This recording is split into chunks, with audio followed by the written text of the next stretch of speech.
राजस्थान में गुर्जर आरक्षण को लेकर एक बार फिर आंदोलन की आहट सुनाई देने लगी है। रविवार यानी कि 15 मार्च को हिंडौन सिटी स्थित कर्नल बैंसला निवास पर गुर्जर आरक्षण संघर्ष समिति की अहम बैठक आयोजित की गई।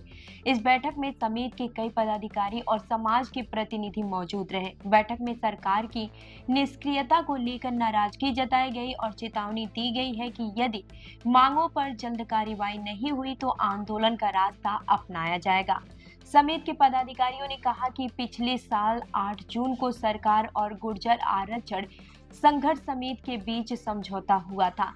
उस समझौते के तहत शहीद रूपनारायण के परिजन को अनुकंपा नियुक्ति दी गई, लेकिन इसके अलावा अन्य मांगे अभी तक पूरी नहीं की गई हैं। संघर्ष समिति का आरोप है कि पिछले करीब 10 महीनों से सरकार ने इन मांगों पर कोई ठोस कदम नहीं उठाया।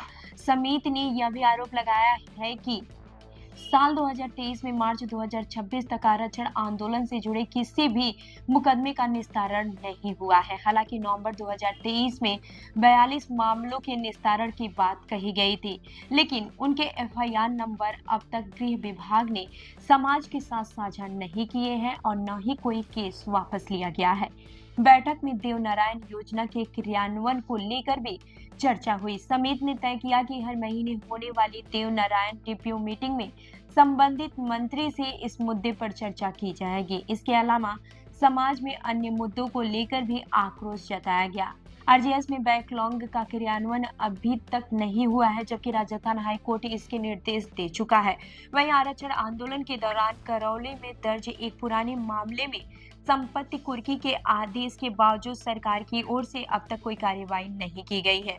बैठक में सर्वसम्मत से यह भी निर्णय लिया गया है कि सवाई माधोपुर के कुशाली दर्रा स्थित शहीद स्थल पर शहीदों की प्रतिमा अनावरण शहीद दिवस 23 मई को किया जाएगा।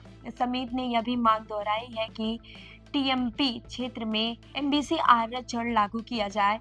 अब समाज की नज़र इस बात पर है कि सरकार इन मांगों पर क्या कदम उठाती है। तो इस खबर पर आपकी क्या राय है, हमें कमेंट करके जरूर बताएं और ऐसे ही अन्य खबरों के लिए हमारी वेबसाइट www.prpnewsindia.com पर विजिट करें। धन्यवाद।